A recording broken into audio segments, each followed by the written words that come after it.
Vienna, April 1945. The Third Reich is collapsing in its final spasm. Soviet forces are entering the city from the east, street by street, building by building. American troops approach from the west. And in the warren of offices that once housed the Abwehr, German military intelligence, Austrian officials and Allied personnel are sorting through the remnants of a disbanded intelligence apparatus, cataloging files that survived the deliberate destruction of sensitive materials in the preceding weeks. Among those conducting this work is a man identified in Allied processing records as Hauptmann Friedrich Steiner, Wehrmacht intelligence officer, Austrian national, assigned to Abwehr Section 2, Sabotage and Special Operations, born 1912 in Graz, career officer, recruited into military intelligence 1936. His personnel file shows postings across occupied Europe, Poland 1939, France 1940, Yugoslavia 1941, back to Vienna 1943 for staff work coordinating Balkan operations. On April 13, 1945, as Soviet artillery shells fall on Vienna's outer districts and the city descends into chaos, Steiner is observed leaving the Abwehr offices on Metternich gas, carrying a leather document case. Multiple witnesses, Austrian civilians, German soldiers, American intelligence personnel who had begun operating in the western sectors, later provide statements about his departure. Some remember him in Wehrmacht uniform. Others recall civilian clothes. All agree he walked west toward the American sector, not east toward the advancing Soviets. That was the last confirmed sighting by German or Austrian witnesses. But American records tell a different story, or rather fragments of several different stories. On April 15, 1945, a counterintelligence corps report file from the American occupation zone mentions the reception of German intelligence officer claiming Austrian nationality and offering cooperation regarding Abwehr operations in Balkans. No name given, just a reference code. Subject -47 Australian dollars. On April 22nd, an OSS memo discusses Austrian intelligence personnel with knowledge of German operations in Yugoslavia and partisan networks, currently under protective custody, pending assessment of operational value. On May 3, 1945, 5 days before Germany's surrender, a joint Anglo-American intelligence assessment notes, subject -47 Australian dollars, has provided valuable preliminary intelligence regarding Abwehr networks in former Yugoslav territories and communist partisan organizational structures. Recommend continued debriefing and evaluation for potential post-war employment in anti-Soviet operations. Friedrich Steiner's name appeared in none of these documents, but the timeline, the nationality, the specialty in Balkan operations, everything aligned perfectly with his background and expertise. In the chaos after Germany's surrender, thousands of German and Austrian military personnel were processed through Allied detention, denazification, and repatriation. Wehrmacht intelligence officers faced particular scrutiny. Their knowledge made them valuable for interrogation, but their roles in occupation intelligence operations also made them potential subjects for war crimes investigation. But Hauptmann Friedrich Steiner appeared on no Allied detention lists, no war crimes investigation rosters, no denazification proceedings. For someone with his background and position, the absence was remarkable, and it would remain unexplained for 81 years. The Abwehr was German military intelligence, responsible for espionage, counterintelligence, and special operations throughout occupied Europe. Section 2 handled sabotage, infiltration, and covert action, work that often operated in legal and moral gray zones, particularly in occupied territories where resistance movements were active and partisan warfare blurred the lines between military operations and war crimes. Steiner's career file, reconstructed from fragmentary Wehrmacht archives captured by Allied forces and held in various repositories, shows a pattern of assignments to areas where ethnic tensions and resistance activity created complex intelligence challenges requiring both analytical skill and operational experience. Poland in 1939 during the invasion and initial occupation period. France in 1940 during the conquest and establishment of occupation administration. Yugoslavia in 1941 following the German invasion and the subsequent eruption of partisan warfare across the Balkans that would continue until war's end. By 1943, Steiner was recalled to Vienna, working at WWII headquarters coordinating intelligence operations in southeastern Europe. His role involved liaison with intelligence services in Allied and occupied territories, assessment of partisan capabilities, and coordination of counterinsurgency intelligence operations across the fragmenting German position in the Balkans. A personnel evaluation from December 1943, preserved in captured files, described him as operationally experienced in complex environments, analytically capable, politically acceptable despite Austrian background, useful for Balkan operations given regional knowledge and linguistic skills in Serbian and Croatian. If you are enjoying this story, please subscribe to support the channel. In the final months of the war, as Germany's position in the Balkans collapsed and partisan forces took control of large areas, Steiner's section was responsible for evacuating intelligence personnel and destroying sensitive materials that could compromise ongoing operations or identify collaborators who would face retribution in the post-war period. The circumstances of his departure from Vienna on April 13, 1945, remain murky even in fragmentary Allied records that documented the occupation. Vienna was in chaos, with Soviet forces entering from one direction and American forces from another, authority fracturing. Individuals making desperate decisions about which occupying power to approach and what bargains to offer. When American Counterintelligence Corps compiled lists of German intelligence personnel for interrogation, Steiner's name appeared on preliminary rosters. He was flagged as having specialized knowledge of WWII operations in Yugoslavia, information that would be valuable for understanding German intelligence methods and for identifying networks that might continue operating after Germany's surrender. But there was no record of standard interrogation in CIC files, no technical debriefing report, no assessment document, no documentation of what information he might have provided through normal intelligence exploitation channels used for captured enemy personnel. In June 1945, Yugoslav authorities, establishing communist control after the partisan victory, requested information from Western allies about former WWII officers who had operated in Yugoslav territories during the occupation. They were particularly interested in personnel who might have committed war crimes during counterinsurgency operations or who had worked with collaborationist forces that had fought against partisan movements.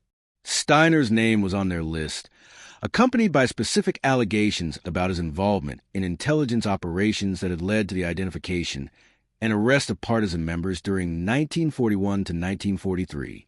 The American response, delivered through military liaison channels, stated, "Subject Friedrich Steiner, former Wehrmacht Hauptmann. No current information available. Not in U.S. custody. Disposition unknown." The Yugoslav authorities pressed further, providing additional documentation from captured German records showing Steiner's assignments and operations. They wanted him for war crimes investigation and potential prosecution. The American response remained unchanged. No information available. Disposition unknown. In 1947, the Austrian government, re-establishing itself under Allied occupation, conducted reviews of former Austrian citizens who had served in German military intelligence, attempting to determine their current status and assess potential security risks as Austria sought to rebuild its own intelligence capabilities. Steiner's name appeared in these reviews. The inquiry filed with American occupation authorities noted his Austrian citizenship and requested information about his current whereabouts for security vetting purposes. The response stated, "Subject handled through separate arrangement. No information available to Austrian authorities." Separate arrangement. The phrase appeared in multiple contexts in Allied intelligence files from this period, always referring to individuals whose cases were managed outside normal channels, whose fates were classified for operational reasons. Through the 1950s and 1960s, historians researching WWII operations in the Balkans occasionally encountered Steiner's name in captured German documents held in various archives. He appeared in operational reports, in organizational charts, in assessment of partisan capabilities and German counterinsurgency methods. Always in technical contexts, always in positions suggesting specialized knowledge of Yugoslav operations. But there was never any information about what happened to him after April 1945. Reference works on Austrian personnel and German intelligence listed him as fate unknown, presumed died during Vienna evacuation or entered Soviet custody. The silence around his case was systematic, but not obviously coordinated across multiple archives. Files were incomplete, but many files from that chaotic period were incomplete. His name appeared in fragments, but never with enough detail to establish what had happened. Yugoslav war crimes investigations mentioned him, but couldn't locate him. Austrian authorities inquired, but received no information. It was the kind of silence that could result from wartime chaos and administrative confusion. Or it could be the kind of silence that required active management across multiple archives and agencies over decades. Dr. Stefan Kovac was researching WWII operations in Yugoslavia during World War II, focusing on how German intelligence had operated during the partisan war and what had happened to personnel involved in those operations. A historian at the University of Zagreb, Kovac had spent years working through German, Austrian, Yugoslav, and Allied archives, try to understand the intelligence dimension of the brutal occupation period. In 2024, while reviewing recently declassified CIA files from the late 1940s, part of a routine declassification cycle, he found a memo that immediately caught his attention. It was an internal assessment from 1948 discussing former Axis intelligence personnel currently employed under protected status for operations in Soviet sphere of influence. The memo listed criteria for evaluating such personnel: knowledge of communist movements and organizational structures, operational experience in Balkans or Eastern Europe, willingness to cooperate with Allied intelligence, absence of prosecutable war crimes or ability to manage legal complications, potential value for anti-communist operations in the emerging Cold War. One entry read, Subject Alpine, Friedrich Steiner, former WWII Section 2, Austrian national, extensive operational experience of WWII operations, Yugoslavia 1941 to 1943. Initial contact, April 1945, Vienna. Provided detailed intelligence on communist partisan networks, organizational structures, key personnel, operational methods. Information verified through independent sources and assessed as highly accurate. Currently employed for assessment of Yugoslav communist government capabilities and Soviet influence in Balkans. Classification: protected. Yugoslav war crimes allegations under review, but employment value takes precedence given operational knowledge and current intelligence requirements. Alpine, a code name, and a revelation: Steiner hadn't disappeared into Soviet custody or died during Vienna's fall. He had made contact with American intelligence in April 1945 and had been employed for operations against the very communist partisan networks he had once fought during the war. Kovac requested the full Alpine file through official research channels. The response came months later. Requested materials remain classified under National Security Exemption 50 U.S.C. 3024-I. Intelligence sources and methods. Access denied. He tried different approaches, searching for cross-references in other declassified archives. In a 1949 CIA budget document, partially declassified in 2021, he found a line item for Balkan intelligence specialists, anti-Soviet operations with notation: Alpine arrangement, specialized knowledge Yugoslav Communist Organization, annual cost $15,000. In a 1952 State Department memo discussing intelligence cooperation with Austrian services being rebuilt under Allied supervision, there was a paragraph about former Austrian military intelligence personnel employed in advisor capacity regarding communist activities in southeastern Europe. None named Steiner explicitly, but the code name Alpine, the timeline, the specialty in Yugoslav operations, all aligned perfectly with his background. The breakthrough came from an unexpected quarter. In 2025, Austrian intelligence archives released a collection of documents from the early 1950s discussing the formation of Austrian post-war intelligence services under Allied occupation and supervision. Among them was a 1953 personnel assessment for potential recruitment to the new Austrian service. The assessment discussed Austrian national currently employed by American services, extensive background in Balkan intelligence operations, potential value for Austrian service given regional expertise and current knowledge. The document noted, Subject Alpine Friedrich Steiner has been employed by U.S. intelligence since 1945 in operations targeting Yugoslav communist government and assessing Soviet influence in Balkans. Subject employment complicated by Yugoslav war crimes allegations dating to 1941 to 1943 operational period. American services maintain classification of employment relationship and provide protection from extradition requests. Austrian service interest in subjects' knowledge of current Yugoslav intelligence operations and communist organizational methods. Recommend coordination with U.S. services regarding potential shared use arrangement. 8 years after the war ended, Steiner had been working for American intelligence the entire time, and the Austrians wanted access to his knowledge while the Americans maintained protection from Yugoslav prosecution. But the most revealing document came from British archives, released in early 2026. A Foreign Office memo from 1950 discussed Allied coordination regarding sensitive personnel whose wartime activities conflict with current employment. One paragraph read, Case Alpine exemplifies recurring dilemma in intelligence operations. Subject's wartime role in Abwehr counterinsurgency operations in Yugoslavia involved activities Yugoslav government characterizes as war crimes, specifically intelligence operations leading to identification and arrest of partisan members. However, subject's detailed knowledge of communist partisan networks has proven operationally valuable for understanding current Yugoslav government capabilities, organizational structures, and Soviet influence in Balkans.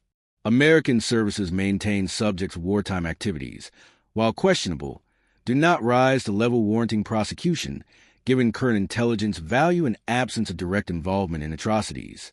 British concur with American position, but note that maintaining classification of employment relationship creates diplomatic vulnerability should Yugoslav government discover arrangement. The calculation was explicit and documented. Steiner's knowledge was considered more valuable than accountability for whatever he had done in Yugoslavia. His employment was protected by classification, hidden from Yugoslav authorities who wanted him prosecuted, maintained for years after the war ended because his expertise remained useful. But crucial questions remained unanswered, protected by classification barriers that showed no sign of coming down. What exactly had Steiner done in Yugoslavia that prompted war crimes allegations? What specific intelligence had he provided that justified protecting him from prosecution? Where had he lived during those years of employment? And what had ultimately happened to him? Kovac filed formal requests for full declassification of the Alpine file and related materials. The responses stated that materials related to Alpine operation remain classified, that information regarding intelligence operations in Yugoslavia during the early Cold War remained sensitive for diplomatic reasons, that no additional release was authorized at this time. He found one final document in a 2026 CIA release of administrative files, a 1971 memo discussing pension arrangements for retired intelligence assets whose wartime service remains controversial. The memo noted, Alpine Friedrich Steiner retired in 1968 after 23 years service in analytical and operational capacity. Relocated, redacted, under protected identity per standard resettlement procedures. Monthly pension authorized per contractual agreement. Classification of wartime activities and post-war employment maintained per 1945 security determination. Yugoslav government continues to list subject among wanted war criminals, though they have not been informed of subject survival or employment. Recommend continued classification given ongoing diplomatic complications and potential impact on current Balkan operations. 23 years after the war ended, Steiner had worked for American intelligence for over 2 decades, analyzing Yugoslav communist capabilities, assessing Soviet influence, providing expertise based on his wartime knowledge. And even in retirement, his identity and location remained classified, his existence hidden from Yugoslav authorities who still sought him for prosecution. The document that changed everything wasn't the full story. It was a fragment, a glimpse through a crack in the wall of classification. But it confirmed what the other fragments suggested. Steiner had been protected, employed, and hidden for decades because what he knew was considered more important than what he had done. The truth about Hauptmann Friedrich Steiner is no longer completely hidden. It exists in fragmentary declassified documents, in partial file releases, in cross-references across multiple archives in several countries. He made contact with American intelligence in April 1945. He provided intelligence on Yugoslav communist networks and organizational structures. He was employed for 23 years in operations targeting the Yugoslav government and assessing Soviet influence. He was protected from war crimes prosecution throughout this period. He retired in 1968 under protected identity that remains classified, but the full story remains sealed behind classification barriers. The documents that would answer essential questions: what specific activities prompted Yugoslav war crimes allegations? What intelligence did he provide that justified protection for over 2 decades? Where did he live after retirement? When did he die? What name did he use? What was his real contribution to Cold War operations? Those documents remain classified in Washington. In 2026, a retired CIA officer, speaking anonymously to a journalist researching Cold War intelligence operations, said something revealing. The Steiner case represents the fundamental tension of intelligence work. He'd done things during the war that probably warranted prosecution under any reasonable interpretation of international law. But he knew things about communist organizations that we desperately needed as the Cold War developed. Someone made a decision that knowledge was more valuable than justice. That decision was then protected, classified, maintained for decades. Because admitting we employed someone the Yugoslavs wanted for war crimes would have been politically impossible, diplomatically untenable. So we just never admitted it. We still haven't, not really. One file revealed enough to confirm what happened, but the rest stays sealed. And that's deliberate. Kovac's research revealed something beyond Steiner's individual story. In the declassified documents, he found references to similar cases designated by similar geographic code names: Alpine, Danube, Adriatic, Carpathian. Each described as former Axis intelligence, Balkan operation specialty, protected from war crimes prosecution, employed for anti-communist operations. Each file remained largely classified. Each individual's full story remained sealed behind the same barriers that protected most of Steiner's records. In early 2026, Kovac received an anonymous email from an untraceable address. The message was brief. You found Alpine through one file. Ask yourself why just one file was released while the rest stays classified. Ask what's in the files they won't release. Ask what he really did in Yugoslavia that required this level of protection.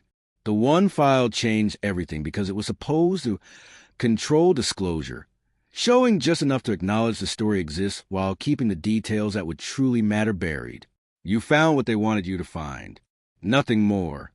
81 years after Hauptmann Friedrich Steiner walked out of WWII offices in Vienna carrying a document case and disappeared into American intelligence protection, part of his story is known. He made contact with American services in April 1945. He was employed for 23 years analyzing Yugoslav communist capabilities. He was protected from war crimes prosecution. He retired under protected identity that remains classified. He died at an unknown date in an unknown location under an unknown name. But the full truth remains locked behind classification barriers that may never be lifted. The documents that would reveal what he did in Yugoslavia, what specific intelligence he provided, what operations his information enabled, where he lived when he died, those remain classified, sealed by decisions made 81 years ago and maintained by institutions that have outlived everyone who made those decisions.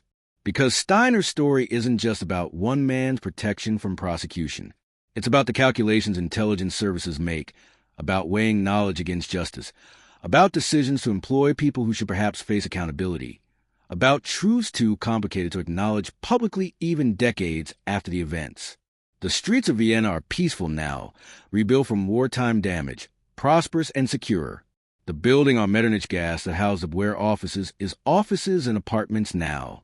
No marker indicates what happened there in April 1945, who walked out carrying documents, who made what bargains in the chaos of collapse.